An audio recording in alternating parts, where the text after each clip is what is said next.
Check. 1, 2, 3. The Brief. This is the D-Brief. Your guide to Detroit. Your guide to Detroit's arts and entertainment scene. This is the D-Brief. Hello and welcome to the Debrief. I'm your co-host. My name is Seth Ressler. I'm Becky Scarcello. And you're excited about this. I'm so excited. I love my food. I love this woman. I love her place. I've been wanting to talk to her forever. You have been raving about Kate Williams for mentioned many times, as long as I can remember on this podcast. She is the owner and executive chef of Lady of the House. This restaurant is getting a ton of accolades. Everybody loves it. Food and Wine named her one of the best new chefs last year. There was a James Beard nomination for best new restaurant. GQ named it one of its top new restaurants of 2018. Esquire as well. I mean, just New York Times loved huge it. write-up. Yeah, everybody loves this place. And so we're finally got her on the podcast. Yes. Kate, thank you so much for joining us. welcome. Thank you for having me. This is why I love podcasts. You can't tell that I'm blushing. Thank you, guys. I'm excited to be here. Well, let's start with this. I mean, tell us about the concept of the restaurant for anybody who hasn't been there yet. Sure. So it's sort of, I say that, it took 2 years to build, but really it was like 18 years, meaning like the entirety of my career professionally cooking before it. It's sort of meant to be like my dining room. I had to really figure out after I was having a really rough time at a previous job, like, why did I get into this industry? What did I love about it? And what did I really want to be doing with it for the rest of my life? And I decided that, I wanted to be cooking every day. I wanted to surround myself with a team that I wanted to be around every day, to cook food that we cared about and to make people feel special every night. So it's small. I say it's small, but we keep adding seats. So it's actually about 75 seats in Corktown, open for dinner. And yeah, it's like, candlelit, dark, intimate. And yeah, you're, supposed to feel very special and like you don't want to leave. I think that's true. And down to the dishes and the way you train your servers with how they treat the guests. And it definitely feels like you're in someone's house with a welcomed guest. Good. Well, yeah, that's the point. Yeah. Walk us through the menu. So the menu changes pretty frequently. I mean, not the bulk of it, but we work really closely with a lot of Detroit farmers and also Michigan farmers. So we're nose to tail, no waste, which basically means sort of like old world cooking. That you use all of the animal, that you use all of the vegetable in any way that you can. So it's very seasonal. I remember a couple examples of that. Something that you had with the corn silk was fried. Oh, that was a long time ago. Yeah. Taking it back, but it was like when you shuck the corn and you throw away that silk, and here it was a dish fried on top, like this awesome little crunch to it. Yeah, just crisped up and then tossed in a little salt and sugar. And I saw on your Instagram you're making cheese rind ice cream. Yes, this one took a while. I've been making a lot of crap with cheese rinds for a long time. Like I'll make broth and make soups, and they're fine, but none of them were like menu worthy. And then finally, the pastry chef and I were like, okay, we're going to make this cheese rind ice cream. We're going to serve it with this buckwheat cake.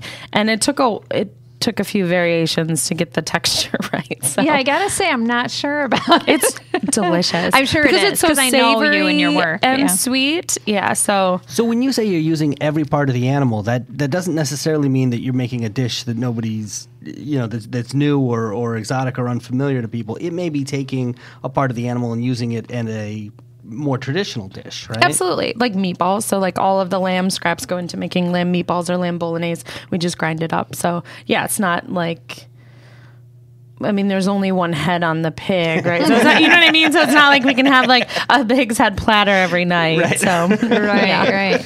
But yeah, I know. So my niece has worked for you for a long time, Nicole. And she told me like the little compost bucket will, at the end of a long night of service, and it'll have like 2 little things in there. Yeah, exactly. It's amazing. I know. I was like looking at our food costs over the last year. I'm like, oh, that's why we're no waste. Like, it's really good. Our food cost is great. Yeah. Because we make use out of a lot of things that other restaurants might throw away. I think that just in general, the population is becoming more conscious, and so I see that in a lot of restaurants now. So it's not quite like I wouldn't call it a trend. It's more like being conscious of just a responsible thing to exactly. do. So I see a lot of chefs doing that around the country too. You mentioned some of the farmers that you're working with. Can you tell us a little bit about your suppliers? Yeah, so it's interesting. So we're in Corktown, and there's quite a few actually in North Corktown, which is just over the freeway. So to name a few, Brother Nature Produce, who is our main supplier of greens. He also plows our parking lot in the winter. Excuse me. Fisheye Farms, which they have a lot of things. They have also a different kind of green. So theirs is a little. They have a sweeter mix. And we combine those together with Recovery Park Greens that are on the east side of Detroit, and it's run by Michelle Lutz. They started as like training recovering addicts and those who have a harder time getting jobs, like coming out of prison and stuff like that, training them to work on the farm. So those are a couple of our favorites. How does it work? How much are you influenced by what they're growing? Versus you have a dream in your head of a dish you want to make, and then you go find the ingredients for it. It's probably a combination. It's a combination. Yeah. I mean, there used to be, when I first started cooking in Detroit, there used to be these meetings twice a year that the farmers would put together, and they'd call all the chefs from around town, and we'd meet together. When I was a chef at Republic, we hosted one of the meetings there and say, like, here's what we're interested in growing. What do you want on your menus? That still happens to a certain extent, but also some of the farmers are getting really good at figuring out what they can grow really well and reliably, so that they can make the most of their land and their time. And so I think that's good for everybody. But then also there's some really cool stuff that they're just experimenting with, like our friends they're now in Fisheye Farms, but Acre Farm used to be in North Corktown as well, and now they've combined with Fisheye. They used to be like, "Ooh, let's grow this really cool fennel." I know Kate will like it, She'll use it. So it's a little bit of both, right? Cool. And Corktown is a special place to you, right? Yeah. Why your restaurant is there? So can you tell us about that? Well, so I've lived there for going on 5 years. But even before I lived there, I knew that's where I wanted the restaurant. So I grew up in Northville, outside the city, but both my parents grew up in the city, and their parents as well. My mom's grandparents met as Irish immigrants at the Gaelic League, which is in Corktown on Michigan Avenue. Oh, yeah. I believe at that time it was at a different location, but it was still in Corktown. Okay. And then my dad's father grew up on Vermont Street in Corktown. Oh, right there, where Motor City Wine and Michigan Avenue. Yeah, exactly. Mm-hmm. I don't think it was like that block, but yeah. Wow, that's great. So you kind of felt like honoring your family history too by being there. To be honest, it just felt like what we were trying to do was really very much, it was very Detroit in general. Mm-hmm. Just like Detroit is a very hospitable city. Like, people are very faith-filled, like soulful and faith-filled and like to take care of each other. So just, I never thought I would have a restaurant anywhere else. And then Corktown it just felt right. I don't know if I exactly thought like, oh, it has to be in Corktown. It was more like, not as concrete, if that makes sense. Yeah. It's kind of happened. Yeah. What are you looking at now as you're watching the neighborhood change, as you're watching, Ford move into the train station? What kind of thoughts are going through your head? Excitement, a little cautious. I mean, anytime there's somebody like Ford, someone that big, there's some fear. Like, oh my gosh, what's going to happen to what we think is the coolest neighborhood in the United States? Right? It's got amazing history. Mostly small, privately owned, Detroit-based owners of small businesses that are all really awesome. So that sort of starts to scare you a little bit of like, well, what kind of money is coming in here? But I think that there's such a density of longtime residential folks and commercial folks that will still be able to steer that ship. Seth, I don't know if you know this. Corktown is really the only neighborhood in the city of Detroit where the population didn't decline. Isn't that No, I didn't know that. Yeah. Really? Yeah. So it stayed stable all these years. Wow. Yeah. So. Huh. Yeah, it's a pretty great group over there. So did you always know you wanted to cook for a living? When was that born in you? No, that's so funny. I feel like when I was really young, I thought I wanted to be a doctor, but then I was deathly afraid of blood, which I guess butchering and I do work with a knife. So it's similar enough. I always say it didn't come to me. It just sort of I progressed into it. And then one day I was like, okay, I'm a chef. I started I'm still waiting for that day, by the way. Yeah, I haven't figured. It's right around the corner. I haven't figured mine out yet. Yeah. Well, once you get the business cards that say it, right. I think that you're not going to medical school after that. Hold on, the phone's ringing. I think that's James Beard. I just started cooking with my parents, who were not great cooks. I mean, now they are a lot better, but they would even say that. It was just, it was just to make sugar cookies, just to feed yourself. Yeah, exactly. And then it was sort of I got bit by it and kept doing it in high school and kind of experimented. I'd worked in restaurants, but I'd never thought that could be a possible career, right? Because nobody in my extended family or had done it that I knew of. So I was just kind of getting my feet wet, taking, cooking through high school and college. And I went to Michigan State for food science, still interested in the culinary world, but not understanding what that meant to, work in a restaurant for the rest of my life. And then I ended up dropping out because it's a science degree. So by physics 2, Orgo 2, I was out. I'm not doing this anymore. I want to be cooking. And then I moved to New York City and went to culinary school. And then I was like, oh, yeah, this feels natural. I've just been bossing boys around my whole life with 3 brothers, so the kitchen is normal. Well, that had to be a handy skill, because I was going to say, you said nobody in your extended family had done this, but also, I mean, for a female chef, there was a pretty big lack of role models, right? I mean, it's pretty male dominated as far as executive chefs of owning restaurants, right? Yeah, I had a chef pretty early on in my career, though, in Chicago. Her name was Laura Frankel. And I could see it in her. And we had a similar personality, aspects of our personality. And so she saw it in me and was just okay, so do this, do this, do this, So you had that mentor. Yeah, exactly. Early on. Yeah. That's cool. What challenges have you faced? I mean, if any, just being a female chef? I would say that overall, you're not like almost every industry or a lot of industries is that you're not quite taken as seriously. But I don't have any complaints. I feel like I had a unique experience. Like I said, I don't know if I just had my head up my butt. We'll let it pass.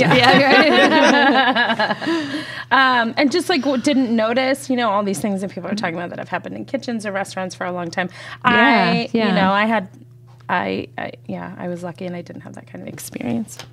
Are there chefs that you look at and you admire their careers, or you say, boy, I really like what that person does, I'd love to, do something similar? That's a good question.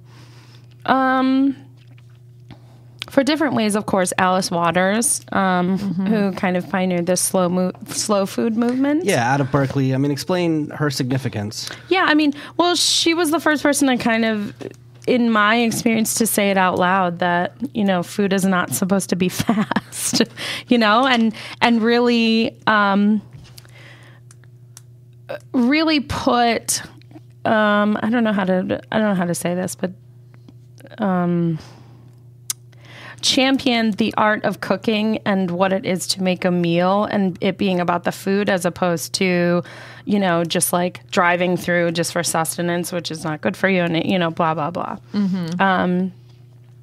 Yeah, and especially for her to be a female and have this very successful restaurant for, how long has that been open? At least 40 years, 50 years? Yeah, a long time. And cookbooks and exactly.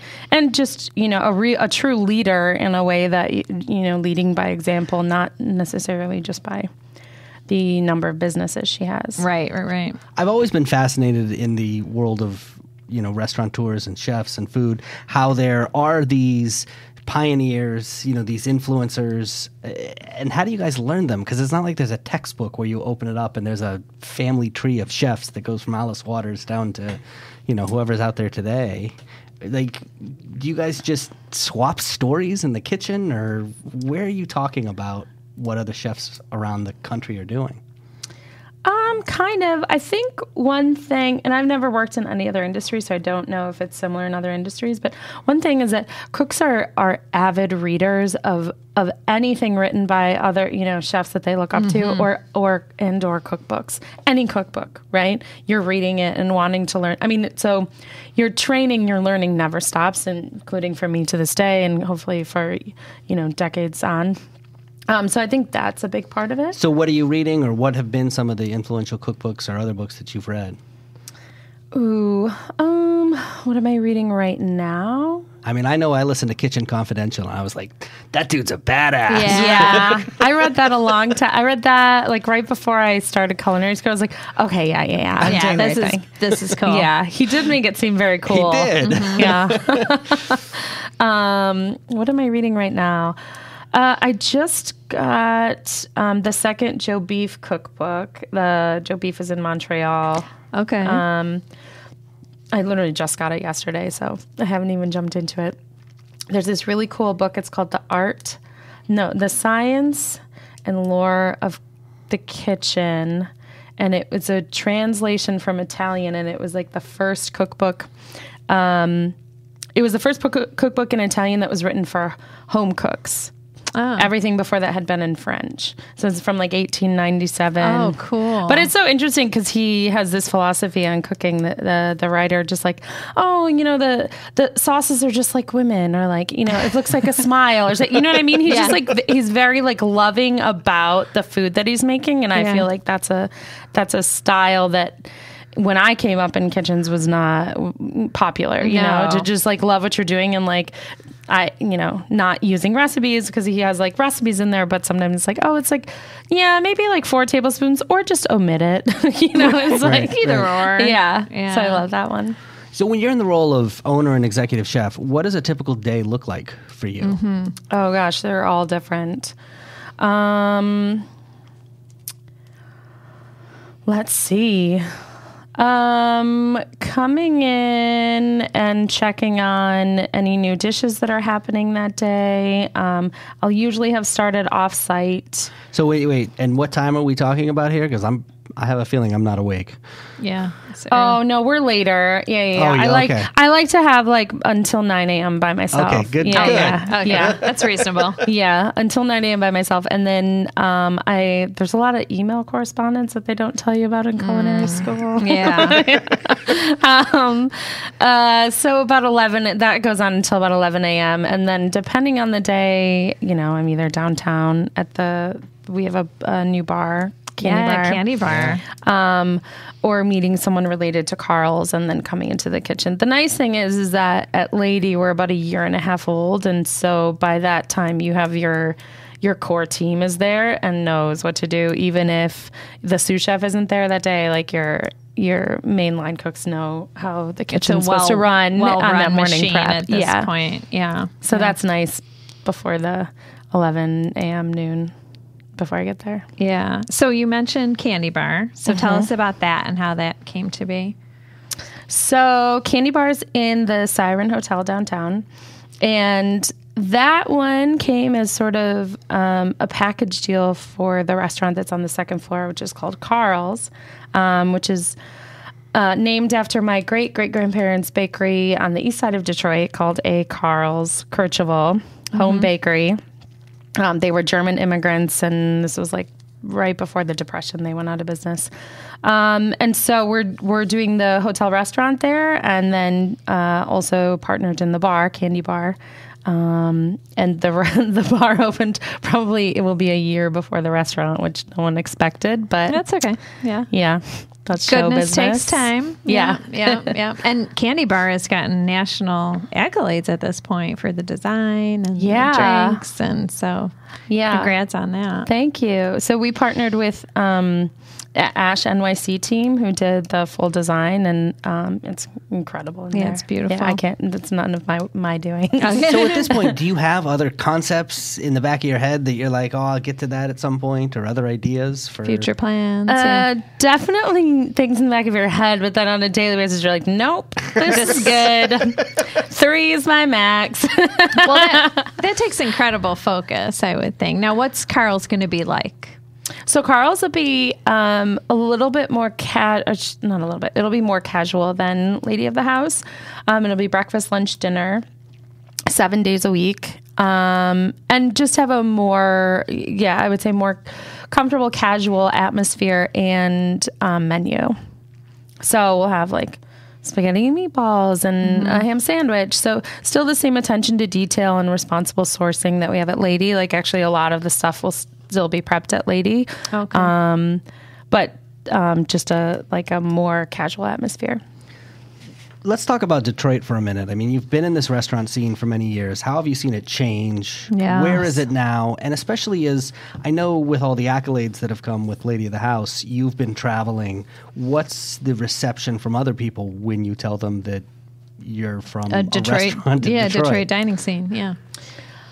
Yeah, interesting. It has, I think traveling, people are interested in Detroit because they keep hearing about it, like, oh, what's going on there? And similar to, art and music, the food culture for so long, it was just like, there was so much creativity happening because there wasn't that much going on. Like when the population was declining, that's, I think, the most creative years that we had for art, music, and food, that at least that I was here for. And I think now what we're seeing is folks who were here for that, having success in restaurant businesses. Like Sugar House was one of them, Selden Standard, Corridor Sausage, all used to these were years when no one had these businesses, but like had aspirations for them, and that was pretty fun. So I've loved seeing that part of kind of this food renaissance. I think we're well received around the country. I mean, not a lot of people have been here just for food, so hopefully that changes. Or food or tourism or sightseeing, but I think that's changing over the last few years and more. So tell us about some of the traveling you've done and what that's been like, leaving your baby behind, but being excited because, hey, I'm America's top 10 chef for food and wine, so I get to go do these events. So. I know that one was a little surreal when that started last year. That was pretty like, oh my gosh. Did you know it was coming?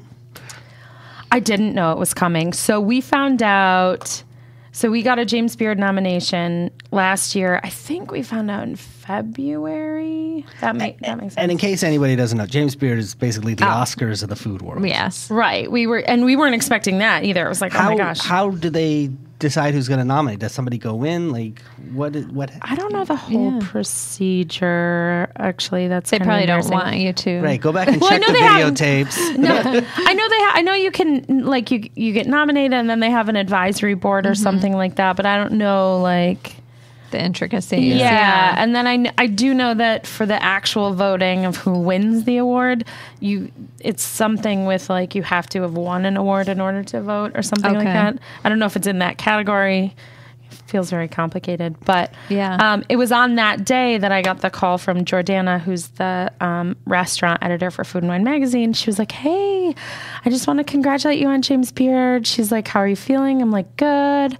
I've been crying, but I also am still bandaging my hand up from like when we had like a dishwasher call off the night before, so I had to close down the dish tank. And of course, I'm bad at it, and so I cut my hand. I was like, it's like this like perfect like reality check of like what my life really is. Right. And she's like, well, you're gonna keep crying because you are one of Food and Wine's best new chefs, and I just had to call you. I was like, get out of here. Oh, wow. So, yeah, that was really good. That was a good month. This February needs to be really great to top last year. Right. Your whole year had to just be kind of surreal. Yeah. What's the James Beard house like? Oh, man, that was so cool. So we actually did the month before. We did it this time last year.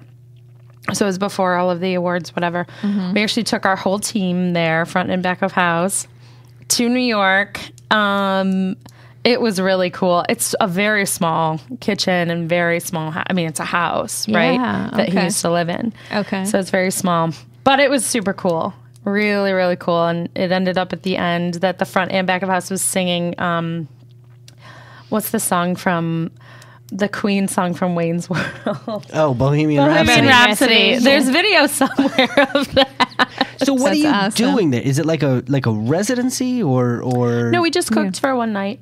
Yeah. So they have like a mailing list, and so some people come to all of their dinners. They have they almost have them every night or something. I mean, they have a lot of dinners there. And what was the pressure like to come up with your menu for that? Or is it just something in your heart like, oh, I got to make them this? Or did you agonize over it? Yeah. I mean, at that point, it was sort of like, look, we're going to do our food and only our food. I'm not going to try and, do... So go with the tried and true. I've been serving this to people I know it's or good. just like our style of something. Like, and so once you just decide that, then the pressure's off. Like, well, they're either going to love me or hate me. Makes sense. Yeah. So I thought there was going to be like a little Japanese guy that pops out and is like, today's secret ingredient. Right. Seahorse. No. You have to use these Cheetos. Yeah. No, that I did do Iron Chef, and that was sort of like, I lost. Yeah. And gingerbread was the ingredient. It was. It wasn't even that crazy. What was that experience like? That was the hardest experience ever. I mean, I think I'm sure the ulcer was created from opening a restaurant, but I actually blame it on Iron Chef battle because it was so stressful and intense, and it's so hot. I've never been hotter in my life. I mean, they make it that way so you're like looking sweatier and like more stressed out. Yeah. That was a lot. Yuck. And like 8 cameras on you and like people, like, that was a lot. So what are some of your personal favorite dishes that you've come up with? That I've come up with?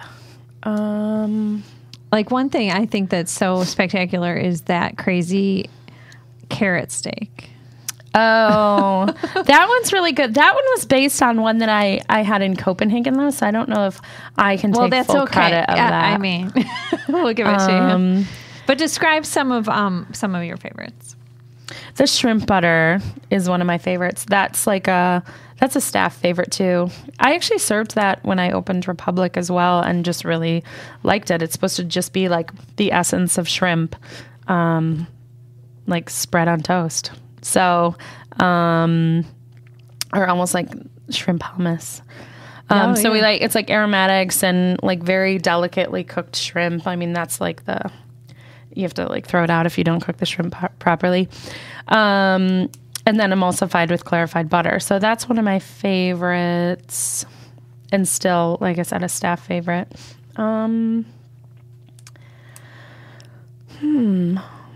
What do I like to eat the most? I'm trying to think. Maybe still the brown bread ice cream. It's actually not on the lady menu right now, but it was on the menu at the first restaurant I opened in Detroit, Rodin, then Republic. It's an Irish and English dish that's usually made with brown soda bread, and we use fresh graham crackers. So that's one of my favorites, I think. Sounds good. We live in a world of celebrity chefs nowadays, and it feels very different than it was, say, 20 or 30 years ago.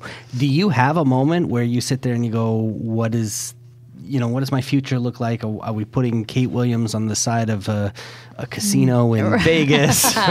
or what's my brand? Yeah. Do you have to think about those things at this point? I don't think so. I hope not. I mean, we didn't just add pressure. Now she can't sleep. No, I mean, yes, chefs are sort of like celebrities, but I don't think it's going to be like that anymore as much. Like, I don't think the Bobby Flay, Guy Fieri, like I feel in the last 5 years, it's like kind of gone back to more like cooking chefs, I don't know who wants that kind of celebrity. And kind of back to the comfort and the environment. Yeah. Instead of being like the celebrity above it all, you're there to serve people what you love. Yeah. I think so. And also, chefs are like working people too. You know what I mean? Like, it's not like a rock star who like comes in just for like one set and then is on the road with like a staff of 30. Like, chefs are like, you're working your butt. I don't know how you're on your feet that long and juggling everything. And it's your one chance. I mean, you have to make it and put it out on someone's table. Yeah. It's not like you make it weeks in advance and it just kind of sits there. I mean, that's kind of the joy of it too, though. It's like literally like a constantly changing thing that you're creating. Well, you're the right person to do it then. All right, Chef, are you ready to play a little game? I'm ready. All right. Here's how this works. We're going to ask you for a series of rapid-fire recommendations. Just tell us the first thing that comes into your mind. Okay. Starting with this. Okay. What is the thing about Detroit that you brag to your out-of-town friends about? The Middle Eastern food. Yeah. Where do you go when you want... Oh my gosh. Al-Amir, Yemen Cafe, and Hamtramck. Those are my go-tos. Nice. And then there's one on DoorDash that I actually can't remember now, but they deliver, so that makes it me frequent it more. Yeah. So you grew up in the area. What was your favorite Detroit spot as a kid? Joe Louis. We're definitely a hockey family. Oh, okay. So yeah, going down to Red Wings games. Nice. Is there a specialty food shop or two that everybody should know about? That is a good question. I feel like Eastern Market, people don't know everything that you can get there. Still, like Rocky Peanut has a lot of things you don't know about. It's like technically our candy by the weight place that people don't know about. Yeah, we start all of our tours of Eastern Market with Feet on the Street. We start at Rocky's for that reason. And a lot of people are like, oh, wow, all this stuff. Yeah, cool. and DeVries, yeah. Yep. What's your, besides your own places, what's your favorite place for cocktails in the city? Ooh, my favorite place for craft cocktails, or where do I go to have a drink the most? Okay, do one of each. Okay. Do one of each. So our staff places are like McShane's and Nemo's, which are right down the street. Yeah. We get Nemo's burgers a lot. And then for craft cocktails, I really love... where do I go the most? I mean, Sugar House, definitely, which is on the street. And then I really just discovered Evening Bar, which is in the Shinola Hotel. It's brand new, and they have delicious cocktails. I had some cocktails in the lobby of the Shinola Hotel, so I assume they're the same. Okay, they were very good. I don't know. There's a lot of businesses Evening in there. Bar. Okay, I'll have to check that out. Yeah, it was really good. If you could prepare a meal for any Detroiter, living or dead, who would it be? Oh, my God. Oh, I need more time for this. Oh, my gosh. I want to say, I don't know why Aaliyah is on my mind because of all the LK. I want to say Aaliyah and Aretha. Yeah. Nice. What would you make them? I don't know. A roast chicken, maybe? I don't know. Salad. You can email us that the is so much menu. pressure. What do you make for Aaliyah and Aretha? Oh, my God. Yeah, you'd have to think about that one. We got to ask this. Yeah. Favorite Faygo flavor? I don't have one. What? I know. That's okay. Sorry. The red one, I guess, is the most popular. Red pop. No. We can't tell James Beard this. I know. Right. They'll rescind. Pretend that They'll didn't take happen. it back. They'll drive to our place and just take it off the wall. No, ma'am. Yeah. No. You're not allowed to have this. Oh, well, Kate Williams, executive chef and owner of Lady of the House, thank you so much for stopping by. This was fantastic. I know. Thank we you can't for having wait me. for Karl's. So that'll be Yes. like late spring. Yes. And we'll have to check that out. And what do you have coming up at Lady? We have a special Valentine's Day menu. Nice. Reservations are open. And then we're revamping, coming out with a new happy hour. So Ooh. Tuesday through Friday, 4:30 to 6. Are you still going to have the ham sandwiches? Maybe. Because that's so good. I know. We've been selling out of them though. Okay. Awesome. Well, Lady of the House is at the corner of Bagley and Trumbull in Corktown. It's just 2 blocks southeast of Michigan. Like you said, Tuesday through Sunday are the days to go visit. To visit. Tuesday through Sunday. Yeah. And thank you so much, and congratulations on all the accolades. Yeah, I mean, really, well deserved. yeah, it's absolutely fantastic. Until next time, that's it. Detroit's moving. Keep up. The D Brief. Your guide to Detroit's arts and entertainment scene.